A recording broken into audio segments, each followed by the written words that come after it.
Hello students, a very good morning to one and all. हम लोगों ने last lecture में कवर किया था fatigue consideration in design. That means design consideration में आपका फटीक का क्या रोल है आपका, या फटीक फेलियर कैसे होता है, फटीक होता क्या है, फटीक के ऑब्जेक्टिव क्या है, ठीक है ना.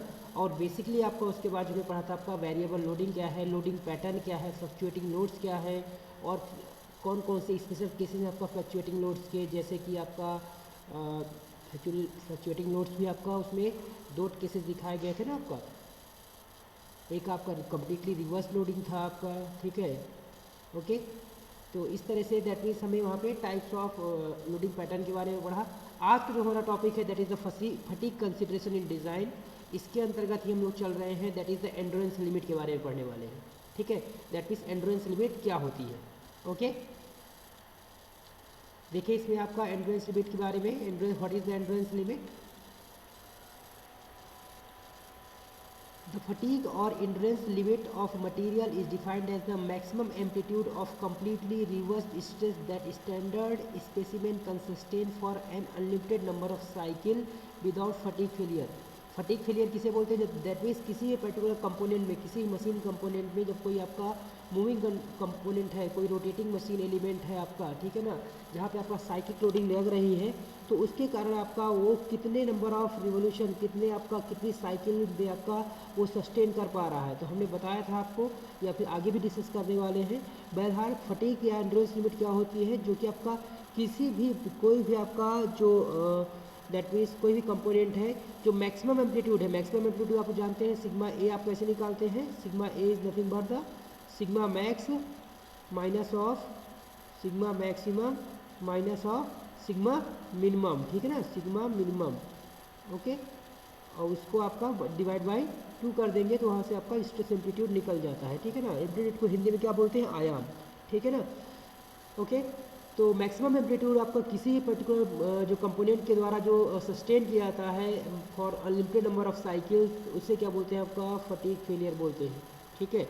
और फटीग फेलियर को आपका डिसाइड करने के लिए हम अनलिमिटेड नंबर ऑफ आपका साइकिल पे वर्क नहीं करते हैं. केवल आपका 10.6 साइकिल्स ही आपका सफिशियंट रहती है फर्स्ट ट्रैक को ऑब्टेन करने के लिए, जिसके थ्रू डिसाइड कर लेते हैं कि हाँ ये क्या है आपका, that is the fatigue limit या fatigue life of this particular component. जैसे कि यहाँ पे देख रहे हैं आप, since the fatigue test can not be conducted for unlimited और इनफाइनाइट नंबर ऑफ साइकिल, मतलब कि अनलिमिटेड नंबर ऑफ साइकिल के लिए हम लोग टेस्ट तो कर नहीं सकते, इसलिए हमें क्या है आपका 10.6 साइकिल्स है आपका, वो आपका सफिशियंट होती है किसी पर्टिकुलर मटेरियल की एंड्योरेंस लिमिट को डिफाइन करने के लिए. यानी कि जो भी आपका 10.6 साइकिल तक, यानी 10 लाख साइकिल, 10 लाख चक्कर होने पर उसमें यदि आपको क्रैक जनरेट होता है, फर्स्ट क्रैक आपको जनरेट होता है, तो उससे आप कह सकते हैं कि ये इसकी फटीग स्ट्रेंथ है, जिसे हम लोग एस एफ से डिनोट करते हैं, fatigue strength S F. Okay, clear है यहाँ पर?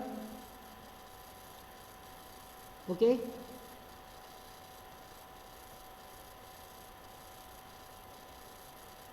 नेक्स्ट बात करेंगे आपको, यहाँ पे देखें, फोकस करें थोड़ा सा. There is another term called fatigue life. तो मैंने बताया फटीग लाइफ कहूँ आपका, या फटीग लिमिट कहें, या फटीग स्ट्रेंथ कहें. फटीग लाइफ क्या है? Which is frequently used with the endurance limit. Okay, that mean fatigue life क्या आपका जनरली किसके साथ यूज करते हैं हम लोग, या फटीग एंड्योरेंस लिमिट के लिए, ठीक है. तो fatigue life is defined as the number of stress cycle that the standard specimen can complete during the test before the appearance of the first crack. That mean first fatigue crack के पहले जितने number of cycle आपका कोई भी आपका component वो आपका that means move करता है, ठीक है, नंबर ऑफ साइकिल कितने रोटेट करता है before the first crack generate होने से पहले, तो वो उसकी क्या कहलाती है? फटीग लाइफ कहलाती है, ठीक है. And the dimensions of the standard test specimen इन देखो, जो भी आपका यहाँ पे नीचे स्टैंडर्ड स्पेसिमेन आपका दिखाया गया है, ये जिसका जो स्टैंडर्ड जो साइज रहता है आपका, जो डायमीटर रहता है आपका 7.5 mm रहता है, जबकि जो लेंथ रहती है आपका 25 mm रहती है. ये आपका स्टैंडर्ड स्पेसिमेन के साइजेस हैं, आपका डायमेंशंस हैं. यहाँ पे देख रहे हैं आपका ये बेंडिंग मोमेंट दिखाया गया है, और ठीक है, बेंडिंग मोमेंट के आपका दैट मीन सिग्मा भी बराबर क्या होता है? MB/I. तो जितना ज़्यादा आपका बेंडिंग मोमेंट रहेगा उतना ही ज़्यादा आपका बेंडिंग स्ट्रेस आपका एक्सीड करेगा, ठीक है ना. हाँ, ये आपको 250 mm रेडियस दिखाई गई है, that is the radius of curvature है ये, ठीक है. आगे हम लोग बात कर लेते हैं देखिए यहाँ पे ये जो आपका रोटेटिंग बीम मशीन एलिमेंट यहाँ पे दिखाया गया है, specimen for the fatigue test है। ये फटीग टेस्ट के लिए हम लोग ये स्पेसिमेन यूज़ करते हैं, जो जनरली कि आपको वर्कशॉप में देखने को मिलती है। ठीक है, क्या होता है यहाँ पे लेबोरेटरी में, देखिए यहाँ पे the laboratory the endurance limit is determined by means of rotating machine developed by R Moore. That means जो साइंटिस्ट है आपका, उनका नाम क्या है, आर मोरे, उनके द्वारा ये मशीन डेवलप की गई थी, जिसके थ्रू हम क्या करते हैं, किसी पर्टिकुलर मटेरियल की एंड्योरेंस स्ट्रेंथ या फटीग स्ट्रेंथ हम लोग मेजर करते हैं। Okay, the principle of rotating beam is illustrated in following figure, नीचे दिया गया है इसका। A beam of circular cross section is subjected to bending moment, ऊपर दिखाया गया है कोई रॉड या कोई बार या सर्कुलर बार या फिर रॉड कह लो या बीम कह दो। ठीक है, under the action of bending moment, जब आपको बेंडिंग मोमेंट आप अप्लाई हो रहा है तो क्या होगा, tensile stress are induced in the upper half of the beam and compressive stress in the lower half. ये तो हमें पता ही है कि जो अपर फाइबर है वहाँ पे क्या होता है, आपका टेंसाइल स्ट्रेस जनरेट होता है, और जो लोअर फाइबर होता है वहाँ पे कंप्रेसिव जनरेट होता है। Okay, so the maximum tensile stress sigma t in the uppermost fiber is equal to the maximum compressive stress sigma c in the lowest fiber। यानी कि ये जो केस होता है आपका कंप्लीटली रिवर्स लोडिंग का होता है। ठीक है, क्योंकि अपर फाइबर में जितना आपको टेंसाइल स्ट्रेस मिल रहा है उतना ही अमाउंट में आपको कंप्रेसिव स्ट्रेस मिल रहा है लोअर फाइबर में। यानी कि आपका एक आपका जो जीरो स्ट्रेस कहाँ मिलता है, आपका जो जीरो फाइबर है आपका, या मैं कहूँ आपको जो सेंट्रोइडल एक्सिस है वहाँ पे क्या होता है, स्ट्रेस लेवल जीरो रहता है। Okay, there is zero stress at all fibers in the central horizontal plane passing through the exit of the beam. Okay, let us consider a point A on the surface of the beam and let us try to find out stress at this। that means हम particular क्या करेंगे, क्या करें, वहाँ पे हमने कहीं पे उसको मार्क कर दिया, कोई पॉइंट आपने वहाँ पे डिफाइन किया A। ओके, नीचे देखिए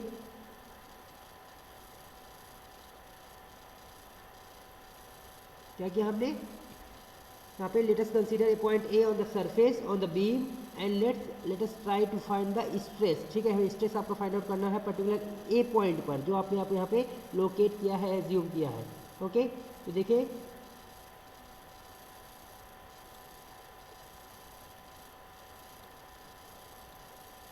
जो पॉइंट आपने लिया, point when the shaft is rotated through one revolution, जब एक चक्कर लगता है तो उसमें होता क्या है, initially the point A occupies position A1।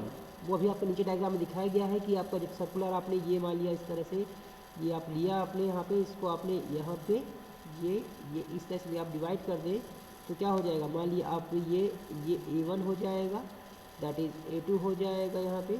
Okay, ये आपका A2 हो जाएगा, दिख रहा है कि नहीं दिख रहा है, ये जो पॉइंट होगा ये आपका A3 दिखाएगा, और ये क्या होगा आपका A4 होगा। ठीक है, हाँ देखिए, initially the point A occupies position A1 in the central horizontal plane with zero stress। okay, when the shaft is rotated 90 degree, जैसे ही आपका 90 डिग्री रोटेशन होगा तो क्या होगा, आपका ये A1 से A2 पोजीशन ले लेगा। It occupies the position A2। It is subjected to maximum tensile stress sigma T in this position. जो आपका A2 पे क्या होगा, वहाँ पे मैक्सिमम आपको टेंसाइल स्ट्रेस ऑब्टेन होगा। फिर से आपका 90 डिग्री रोटेट करेगा, further rotated to 90 degree, the position A will occupy with the position A2 से कहा जाएगा आपका A3 पर। Okay, in the central horizontal plane with zero stress, फिर से क्या होगा, जैसे A1 में जीरो था तो A3 में भी जीरो रहेगा। और further rotation of 90 degree will bring the position of the A4। आपको जब A4 मिलेगा तो यहाँ पे मैक्सिमम कंप्रेसिव स्ट्रेस मिलेगा। It is subjected to maximum compressive stress sigma C in this position. कहाँ पे, A4 में, यानी कि A2 में क्या मिला आपको, मैक्सिमम टेंसाइल स्ट्रेस मिला, और A4 में आपका मैक्सिमम कंप्रेसिव स्ट्रेस मिला। ओके, बाकी जो A1 हो, A3 है आपका, ये जीरो स्ट्रेस लाइन होती है। The variation of stress at the point A during one revolution of the beam is shown in figure। ये नीचे दिया गया है फिगर बी में। It is observe that the beam is subjected to completely reverse stress. ये तो obvious सी बात है, यदि आपको सेम आपका उतना ही अमाउंट में आपका टेंसाइल स्ट्रेस मिल रहा है और उतनी ही आपका मैग्नीट्यूड में आपको कंप्रेसिव स्ट्रेस मिल रहा है, इसका मतलब क्या है, जहाँ पे मिनिमम स्ट्रेस जहाँ पे मीन स्ट्रेस जीरो हो जाए वो कौन सा लोडिंग पैटर्न है, that is called the completely reverse loading। okay, with tensile stress in the first half and compressive stress in the second half। okay, आगे चलते हैं।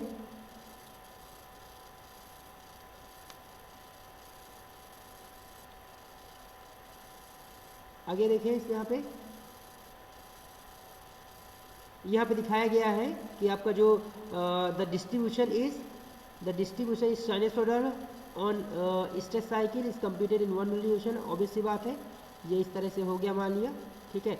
तो ये आपका ऐसे आएगा, क्लियर हो रहा है, ठीक है। दैट मीन्स यहाँ से लेकर के आपका यहाँ से लेकर के स्टार्ट होकर के ये आपका एक साइकिल हो गई। ये क्या होगा, ये 90 को दिखाएगा, ये 180 को दिखाएगा, ठीक है। फिर ये 270 दिखाएगा और ये आपका 360 दिखाएगा। समझ में आ रहा है? यानी कि ये जो पॉइंट है आपका, ये आपका 90 का है, ठीक है, 90, फिर 180, ये किसका है 180, ओके। ये आपका नीचे 270 और ये आपका 270 हो गया, और ये जो पॉइंट है आपका दैट इज़ द 360, ओके, 360, ठीक है। तो यानी कि देखा जाए तो यदि आपका ये A1 है, A1 क्या है आपका 0 लाइन, ठीक है ना। तो 90 पे क्या हो जाएगा, ये A2 हो जाएगा, ओके। इस तरह से माने जो पोजीशन A दिखाया गया है ना, तो इस तरह से दैट मीन्स ये पोजीशन चेंज करेगा। आगे डायग्राम में दिया हुआ है, मैं आपको नीचे देखे चाहे, हाँ यहाँ पे देखो बेंडिंग स्ट्रेस दिखाया गया है आपको यहाँ पे, कि जो भी आपका एम्पलीट्यूड आएगा, चाहे सिग्मा टी हो चाहे सिग्मा सी हो, तो बेंडिंग इक्वेशन के थ्रू आपका MB/I के थ्रू आप इसे निकाल सकते हैं, ठीक है। और मैंने अभी बताया था अभी लास्ट लाइन में, the amplitude can be increase और डिक्रीज बाय इंक्रीजिंग और decreasing the bending moment respectively. यहाँ से पता चल रहा होगा MB क्या है, बेंडिंग मोमेंट क्या है आपका, इस बेंडिंग स्ट्रेस के डायरेक्टली प्रोपोर्शनल है। तो जितना ज़्यादा आपका बेंडिंग मोमेंट एक्सीज करेगा या डिक्रीज करेगा, वैसे ही आपका बेंडिंग स्ट्रेस इंक्रीज या डिक्रीज करेगा उसके रिस्पेक्ट में, ओके। आगे देखिए जरा, यहाँ पे जो भी मैं डायग्राम बनाने की कोशिश कर रहा था वो यहाँ पे दिया गया है। ये तो आपका यहाँ पे दैट मीन्स बीम दिखाया गया है, बीम में स्ट्रेस कैसे आपका जनरेट हो रहे हैं, ठीक है ना। देखिए यहाँ पे ये आपका देखिए अपर फाइबर में आपका सिग्मा टी दिखाया गया है यहाँ पे, और लोअर फाइबर में आपका सिग्मा सी दिखाया गया है। सेम अमाउंट में मैग्नीट्यूड उतना ही है। और पर्टिकुलर किसी पॉइंट O हमने लिया, उसका जो फर्स्ट रोटेशन लिया मान लिया 90 डिग्री पर, पोजीशन आपकी A1 हो जाएगी। फिर 92 ले आपका जब 90 डिग्री रोटेट करेगा तो A2 हो जाएगा, ओके। देन ये A3 फिर से आपका जीरो लाइन दिखाई जा रही है ना, तो ये जीरो लाइन देखो A1 और A3 क्या है आपका, ये आपकी जीरो लाइन है। और A2 A4 A2 में क्या होगा आपका मैक्सिमम आपको टेंसाइल स्ट्रेस मिलेगा, सिग्मा टी यहाँ पे आपको मैक्स मिलेगा, okay, sigma T maximum, okay. यहाँ पे आपका जो सिग्मा जो ये है आपका सिग्मा सी, ये आपका मैक्सिमम कंप्रेसिव स्ट्रेस यहाँ पर मिलेगा, ठीक है, ओके। ये आपको नीचे दिखाया गया है, अब चाहे तो ये नीचे गिवन है, देखिए जरा यहाँ पे, ये आपको मेंशन है यहाँ पे इस डायग्राम में क्लियरली, मेरे ख्याल से क्लियर हो रहा होगा। देखिए यहाँ पे जब 0 से आपका यहाँ पे 0 to 90 में गए आपका, देखो ये आपका मैक्सिमम टेंसाइल हुआ, दैट मीन्स ये पोजीशन क्या हो जाएगी 90 पे आपको मैक्सिमम सिग्मा टी मिल जाएगा। फिर 180 आया, फिर से जीरो लाइन आ जाएगी आपका, ओके, A1 A3 हो गया, ओके। फिर जैसे आपका 270 पे आएगा तो ये मैक्सिमम हो जाएगा, मैक्सिमम कंप्रेसिव स्ट्रेस हो जाएगा, और 360 पे फिर से आपका एक जीरो हो जाएगा, दैट मीन्स ये आपका जीरो लाइन है, ओके। तो यहाँ से एक आपका ये रिवॉल्यूशन कंप्लीट होता है, एक साइकिल कंप्लीट होती है। समझ में आ गया होगा मेरे ख्याल से। आगे देखिए next,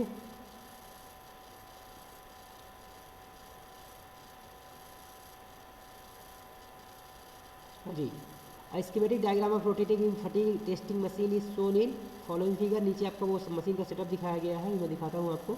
the specimen acts at a rotating beam, okay, subjected to bending moment, bending moment इस पर एक्ट करता है due to transverse loading, therefore it is subjected to a completely reverse stress cycle. तो आपको पता चल ही गया है, जितना टेंसाइल स्ट्रेस आ रहा है उतना ही कंप्रेसिव आ रहा है, उसका मैग्नीट्यूड सेम है, अपोजिट इन नेचर, तो क्या हो जाएगा कंप्लीटली रिवर्स का फिनोमेना इसमें लगेगा। Changing the bending moment by addition or deletion of weights can vary the stress amplitude. जब हम लोग क्या बोलते हैं, जब रोटेटिंग बीम में जाते हैं तो उसका जो सेटअप रहता है वहाँ पे आपका उसका जो लोड है, आपका लोडिंग कंडीशन आप इंक्रीज या डिक्रीज कर सकते हैं, उसके बिहाफ में आपका इसका बेंडिंग मोमेंट आपका इंक्रीज या डिक्रीज कर सकते हैं, ठीक है। So the specimen is rotate by an electric motor, जो वो आपका जो स्पेसिमेन आपका रोटेट किया जा रहा है वो आपको उसके लिए इलेक्ट्रिकल सप्लाई दी जा रही है, जिसके कारण आपको वो रोटेट कर रहा है, और इसमें हम लोग लोड प्रोवाइड करते हैं, लोड अप्लाई करते हैं, ओके, वेट के through. The number of revolutions before the appearance of the first stress amplitude, ध्यान दे जरा यहाँ पे, that means the number of revolutions before the appearance of the first fatigue crack is recorded on the revolution counter. वहीं पे आपका right side में एक आपका रिवोल्यूशन काउंटर होता है, ठीक है, दैट मीन्स जो आपको आरपीएम नोट करता है, रिकॉर्ड करता है, ठीक है। और हमें आपको फटीग स्ट्रेस मेजर करने के लिए जब तक आपको फर्स्ट फटीग क्रैक नहीं मिल जाता है तब तक आपका उसको 10/6 साइकिल तक उस से रोटेट करते हैं, okay. In each test 2 readings are taken, 2 readings में ली जाती है। एक आपका लेते हैं आपका फटीग स्ट्रेंथ की, दूसरा आपका नंबर ऑफ साइकिल की। फटीग स्ट्रेंथ जिसे हम लोग बोलते हैं आपका स्ट्रेस एम्पलीट्यूड, ठीक है। दैट मीन्स कहाँ पे आपका फर्स्ट क्रैक आ रहा है, जहाँ पे फर्स्ट क्रैक आएगा वो आपको उसकी फटीग स्ट्रेंथ कहलाएगी, और जितनी आप नंबर ऑफ साइकिल पे आपका फर्स्ट क्रैक आता है आपका, वो क्या कहलाएगी, इसकी एंड्योरेंस लिमिट कहलाएगी। ओके, तो हम लोग क्या नोट करते हैं, एक आप number of cycle use note करते हैं, नंबर ऑफ स्ट्रेस साइकिल, और दूसरा जितने फेलियर होता है आपका वो आपका उसका स्ट्रेस एम्पलीट्यूड नोट करते हैं। ओके, उसके भी यहाँ पे स्ट्रेस एम्पलीट्यूड आप मेजर भी कर सकते हैं। Okay, these readings are used as two coordinates for plotting a point on the SN diagram. ये आपका नेक्स्ट इंपॉर्टेंट टॉपिक है आपका एसएन कर्व, क्योंकि क्वेश्चन जो राइज होता है जनरली इस तरह से होता है कि what is endurance limit, okay, and what are the factors which affect the endurance limit. That means endurance limit क्या होती है और इसको कौन कौन से फैक्टर है जो अफेक्ट करते हैं। तो फैक्टर कौन कौन से होते हैं आपका, साइज फैक्टर है, सरफेस फिनिश फैक्टर है, ठीक है ना, रिलायबिलिटी फैक्टर है, एंड मॉडिफिकेशन फैक्टर है। मॉडिफिकेशन फैक्टर जो हम लोग दैट मीन्स के ए, के बी, के सी और के डी से इन चारों को डिनोट करते हैं। और जो के डी की वैल्यू होती है आपका 1/kf, जहाँ पे के एफ क्या होता है, फटीग स्ट्रेस कंसंट्रेशन फैक्टर होता है, जो हम लोग आगे डिस्कस करने वाले हैं। और जो दूसरा क्वेश्चन राइज होता है इसमें कि आपका एंड्योरेंस लिमिट क्या होती है, और also explain the SN curve, तो इसीलिए आपका इससे कोरिलेट करता है एसएन कर्व। तो दो जो आपने रीडिंग ली, एक आपका स्ट्रेंथ की, दैट मीन जिसे हम लोग बोलते हैं स्ट्रेस एम्पलीट्यूड की, और दूसरा आपका नंबर ऑफ साइकिल की। इसको हम लोग लॉग पेपर में इसको ड्रॉ करते हैं, जिसे हम लोग क्या बोलते हैं, प्लॉट करते हैं, जिसे हम लोग क्या बोलते हैं एसएन कर्व बोलते हैं। और this point is called failure point. Okay, जो हम लोग रीडिंग लेते हैं यहाँ पर, जहाँ पर मटेरियल फेल करता है, क्या बोलते हैं, फेलियर पॉइंट कहते हैं। So to determine the endurance limit of material a number of test are to be carried out. कई सारे टेस्ट लेते हैं ताकि हम उसकी आपका एंड्योरेंस लिमिट हम लोग मेजर कर सकें। ओके, तो मेरे ख्याल से यहाँ तक क्लियर हो गया होगा। आगे देखते हैं, आगे आपको यहाँ पे एसएन कर्व को डिफाइन किया गया है, एक्सप्लेन किया गया है, इसको प्लॉट किया गया है, ठीक है। देखिए इसमें क्या होगा नेक्स्ट। अच्छा, ये आपका यहाँ पे रोटेटिंग मशीन दी गई है, ठीक है ना। देखिए यहाँ पे ये आपका, ये देखो यहाँ पे ये स्पेसिमेन लगा है, जो मैंने बताया था आपका कि स्टैंडर्ड स्पेसिमेन होता है, जिसका डायमीटर कितना होता है, 7.5 mm होता है, लेंथ आपको दी हुई है। जी, यहाँ पे इलेक्ट्रिक मोटर दी गई है आपका, जिससे ये आपका कपल रहता है, जिसके थ्रू आपका ये स्पेसिमेन रोटेट करता है। ये आपका रिवोल्यूशन काउंटर होता है, जहाँ पे हम लोग क्या करते हैं, दोनों रीडिंग को हम लोग रिकॉर्ड करते हैं। और ये देखो यहाँ पे लोड अप्लाई करते हैं आपका वेट के थ्रू, वेट आपको इंक्रीज करेंगे, डिक्रीज करेंगे, उसके भी यहाँ पे देखो ट्रांसवर्स लोडिंग होती है ना, इसमें इसी कारण से यहाँ पे बेंडिंग मोमेंट आप जनरेट होता है, ठीक है। दैट मीन्स इसके एक्सिस के बिल्कुल परपेंडिकुलर लोड लगता है, तो ट्रांसवर्स लोड के कारण जहाँ भी ट्रांसवर्स लोड लगता है वहाँ पे क्या आता है आपका बेंडिंग मोमेंट आता है, ठीक है ना। ओके, तो नेक्स्ट देखिए इसमें, देखिए यहाँ पे ध्यान से थोड़ा सा इसको समझने की कोशिश करें। The results of these tests are plotted by means of SN curve। SN curve को अब जो भी आपका फेलियर पॉइंट्स मिलते हैं आपका, उनको SN curve में ड्रॉ करते हैं। The SN curve the graphical representation of stress amplitude SF and versus number of stress cycle। That means stress amplitude और number of stress cycle के बीच में हम लोग ग्राफ प्लॉट करते हैं, जिसे हम लोग क्या बोलते हैं, SN curve। ये आपका लॉग पेपर में करते हैं। Okay, before the fatigue failure on a log graph paper, the SN curve for stress is illustrated in following figure। ये नीचे दिया गया है, देखिए इसको ध्यान से जरा, ये देखिए, ये आपका यहाँ पे देखिए जो लॉग पेपर में करेंगे तो नंबर ऑफ साइकिल आपका ये हो जाएगी, मान ली मैं कह रहा हूँ आपको 10⁻³ साइकिल या 10⁻6 साइकिल या 10⁻4 साइकिल। तो जब लॉग, ध्यान देना जरा आप, लॉग यहाँ पे क्या है आपका, दैट मीन्स ये log n/10 है, ठीक है, दिख रहा होगा आपको, ये आपको दिया हुआ है। तो जब log क्या करेंगे, 10 हो गया, और नंबर ऑफ साइकिल मान लिया हमने ले लिया 10⁻4, तो 10⁻4, तो क्या होता है लॉग की प्रॉपर्टी से 4 तो पीछे आ जाएगा, तो क्या आ जाएगा, फॉर log 10/10, log 10/10 जिसकी वैल्यू क्या हो जाएगी, 1 हो जाएगी। तो 4 × 1 क्या हो जाएगा, 4। तो इसीलिए आपका जितने अब 10⁻4 साइकिल को आपका डायरेक्टली 4 लिखा है, 10⁻3 साइकिल को 3 है, 4 5 6 7 8 इस तरह से है। बट 10⁻6 साइकिल ही सफिशिएंट होते हैं किसी भी आपका पर्टिकुलर मटेरियल की कंपोनेंट की एंड्योरेंस लिमिट को डिफाइन करने के लिए। उसके बाद जो होता है, जो ग्राफ है आपका, वो बिल्कुल एसिम्प्टोटिक हो जाता है इसका नेचर, ठीक है ना, but that means x axis के बिल्कुल पैरेलल हो जाता है। हाँ, एक क्वेश्चन ये राइज होता है कि हम लोग यहाँ पे 3 से ही क्यों स्टार्ट करते हैं, 10⁻³ साइकिल से ही क्यों स्टार्ट करते हैं, क्योंकि 10⁻³ साइकिल से पहले जो भी आपका लोडिंग होती है उसे हम लोग बोलते हैं स्टैटिक लोड कहलाता है। स्टैटिक लोड कहलाया आपका, क्योंकि ये जो फिनोमिना है आपका टोटल डायनेमिक लोडिंग में हम लोग चल रहे हैं आपका, ठीक है ना। तो स्टैटिक लोड क्या होता है, दैट मीन्स एक्चुअली जो फटीग साइकिल होती है वो 2 तरीके की होती है। एक होता है आपका लो फटीग साइकिल, दूसरा होता है आपका हाई फटीग साइकिल, ठीक है। तो लो फटीग साइकिल में कौन होता है, तो दैट मीन्स बियॉन्ड आपका जो आपका 0 से लेकर के वो आपका 10⁻³ यानी कि 1000 साइकिल तक क्या कहलाता है आपका, वो that is low fatigue cycle कहलाता है, ठीक है। और 10⁻³ से लेकर के आपका 10⁻6 तक ये क्या कहलाएगा आपका हाई फटीग साइकिल कहलाएगा, ओके। और 10⁻6 के ऊपर भी जाएगा तो वो अनलिमिटेड साइकिल के लिए आपका डिफाइन करते हैं उसको, ठीक है। तो बाकी चीज़ आप देख रहे हैं आपका, ये आपका लॉग पेपर में है आपका, तो log 10 SF है, दैट मीन्स ये आपका स्ट्रेस एम्पलीट्यूड हो गया। ये जहाँ पे आपको ये यहाँ पे SE दिखाया गया है, एंड्योरेंस लिमिट दिखाई गई है, वो कहीं पे भी आपका दैट मीन्स ये आपका हम लोग SE मानते हैं, एंड्योरेंस स्ट्रेंथ है ये, ओके। तो इस तरह से हम लोग इसको ड्रॉ करते हैं। मेरे ख्याल से कोई डाउट नहीं होना चाहिए। ये फेलियर पॉइंट्स है, जो नंबर ऑफ रीडिंग्स आपने लिया है वो यहाँ पुट करते हैं और फिर उनको बिल्कुल एवरेज लेते हुए ये लाइन हम लोग खींच देते हैं, ठीक है। तो इस तरह से आपका ये SN कर्व ड्रॉ किया जाता है। क्लियर है, आगे चलते हैं, नेक्स्ट देखें।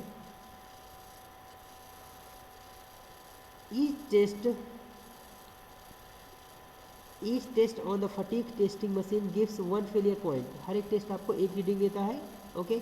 In practice, the points are scattered in the fatigue in the figure and an average curve is drawn through them. मैंने बताया आपको कि एक उनका एवरेज ले लेते हैं, उससे आपका एक लाइन डायरेक्ट करते हैं। The SN diagram is also called Wohler diagram. इसको ओहलर भी डायग्राम बोलते हैं, क्योंकि आपका इसको ओहलर ने डिज़ाइन किया था, डिफाइन किया था।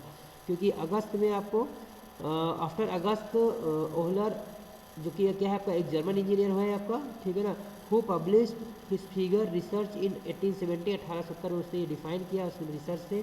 The SN diagram is a standard method of presenting fatigue data. किसी भी पर्टिकुलर फटीग फेलियर को डिफाइन करने के लिए जो SN डायग्राम है आपका वो बेस्ट ऑप्शन रहता है, ओके। क्लियर हो रहा है, नीचे देखिए इसमें थोड़ा सा द फेरस मटेरियल, हाँ ये चीज़ है ना कि जो SN डायग्राम है बेसिकली केवल फेरस मटेरियल के लिए ही स्टैंड करता है, okay. So for ferrous materials like steels, the SN curve becomes asymptotic at 10⁻6 cycle. 10⁻6 cycle की बात कहा जाएगा वो asymptotic in nature हो जाता है, which indicates the stress amplitude corresponding to infinite number of cycle. That means इसके पहले आपको यदि कोई फटीग फेलियर नहीं मिलता है, कोई क्रैक नहीं मिलता है, यानी कि फिर क्या हो जाएगा वो इनफाइनाइट नंबर ऑफ साइकिल के हम उसे डिजाइन करेंगे, okay. The magnitude of this stress amplitude at 10⁻6 cycle represents the endurance limit of the material. ये आपका उसकी endurance limit को डिसाइड करता है, okay. The SN curve shown in above figure is valid only for ferrous metals. Okay, बताया मैंने आपको। For non-ferrous metals like aluminium, alloy, okay, the SN curve slopes gradually even after 10⁻6 cycle. That means यदि आप other non ferrous material के लिए लेंगे तो उसमें क्या होगा, आप उसके बाद भी स्लोप क्या ग्रेजुअली डिक्रीज करता है 10⁻6 साइकिल के बाद भी, okay. So these materials do not exhibit a distinct value of the endurance limit in a true sense. तब हम क्या करते हैं आपका उसके लिए for these materials endurance limit stress is sometimes expected as a function of the number of stress cycle. तो obvious सी बात है, टोटल आपका किस पे आपका आपने ग्राफ देखा, टोटल जो एंड्योरेंस लिमिट किस पे डिपेंड करेगी, नंबर ऑफ स्ट्रेस साइकिल पे डिपेंड करेगी, ओके।